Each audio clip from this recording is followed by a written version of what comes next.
de fad ag cáisih an clós agus an chuna sa spéidlin, is gád an iarna na fad a bheith aontaithe. Cai gatainine a bheith ar réan ocail. Mura bhfuil gatainine ar réan ocail agus mura bhfuil gatainine ag tarint le chéile, well, is beag seansaithe agat éon folasí chur le chéile sa chlós. An mulla is fearr a fuair is riamh ó ghalta scoile ná dúirt sélum cín tú sin agus cloisean tú sin.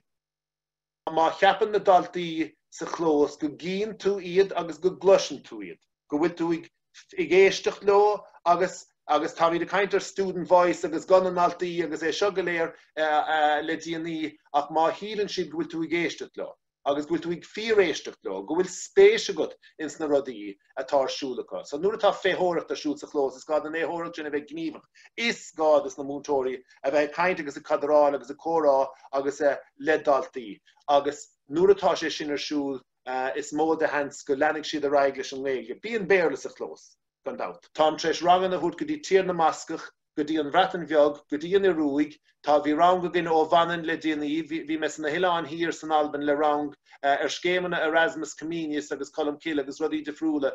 Agus i ngach éon cairn an sin, i ngach éon tír, bhí an cheist cíanna á blé ag fór na scoile.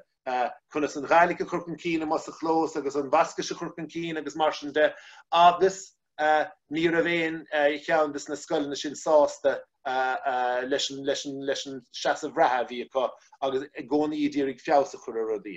Ach ní féidir linn a bheith súl. Ní féidir linn a bheith súl le ciad fan giad an tamar fad. Ní féidir linn é sin a bhaint amach. Dá muine míiste amach é sin, ní bheith éon gád a TJ, ní bheith éon gád a bhíhalas, ní bheith éon gád a bhúntóir bheith caihamíad a bheith sásta go bhfuil míad ag snáb beidir an tamar fad agus go bhfuil míad ag stracailt an tamar fad agus ag cintú gur féidirlinn feabhsa chur ar an rud an tamar fad ach ní bhainnig tú ciad fan giad amach a riamh. De bhain se anna hásta le 7-8 fan giad fuair mar machchan sin insna on Martin Bheag in san cur láthar a bhí i gcuile dachas rim nolig, fiúins na scoilena bratainise is díalse go bhfuil míad a caintear 7-5 fan giad agus iad thar a bheith sásta le úsáid na bratainise sa chlós an tam sin agus na daltaí i caint faoi sin.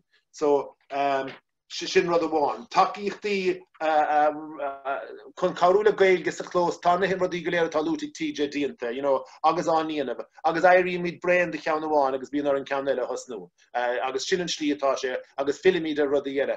Chaithe murna amach na testais uair amháin, mar bhí na múntóirí rá, tá siad brein bailithe is na testais. Ní chiallaíonn gaeilgóir an léon nó gaeilgóir na seachtain na feic. Agus, look, cosúrált agus bhfuil cross a rasal, blion go leithin dhéag sin bhí na múntóirí rá. Canna héamh ná bhfuil a brother testis is, agus bheith na rangan na ratha anna hásta testas áil ag mar bhíon an dá rang go sé bhí in cúpla blion ó hen raw cool for school, well is good. Agus so bíon an bheith cuma agus a gaharú an tamar fad. Agus an smacht is fearr atá go ar galtaí rang go cethar cúig agus a sé ó heh ó muthaíide ó néidir necadó le mar fríomhide. Ná má dearan tú le Ronaldo beagnú le DJ Carey ógnú peanimatáir nach méid cadige amáint immert an scoil má bhíonn sé béarlóireacht. Ní bheith cadige freastal ar éile pelle gaelinn a bheits ar siúl sa rainn nó bheith ar siúla gort go ghuine má bhíonn sé béarlóireacht mar ní ránóch an máistróin éon bhéarlóir ar éonirin do chuid gaelscoil bhíilcí sóg agus chuann sé sin amach na bhíad. Clas eile bhíon bíonn sé deacair an clós is machtú bíon an irid sin rudí tarlún sa clós tá cúici dalta sa scoil téan golóirdas na daltaí trasna an bhóthir i gimmert pelle buchalí agus cailíní agus gimmert amáíochta i gám sos agus i gám lón agus tógann sé golóir den testosterón sin trasna an bhóthir agus bíonn sé sin bíon na cluichí sin agus réitóireacht tíonta ar na cluichí sin ag cúntóirí scoile tá go leor cúntóirí gin a hagan nó a chláiste muir an smáil. So mulam díobh go léir mátá deisna gaibh mátá daoine ige baile an fór seo nach bhfuil mithe ar an nolscoil. Nach bhfuil agus atá ag fálam ar líne agus atá ag déanamh an álam cumisc seo agus an deisibhaintas na daoine sin bheadís lántásta deisina a bheith ins na scoilena béalteachta agus ins na gael scoilena taithí áil ar cúna bhúirt de bhúntóirí buinúsáid as na daoine seo tá deis úntach ann an sa téma atá róin é sinna dhéanamh tám cinnte go méid cuid golóracha go baile lehananta áirithe sna seachtaí atá róin.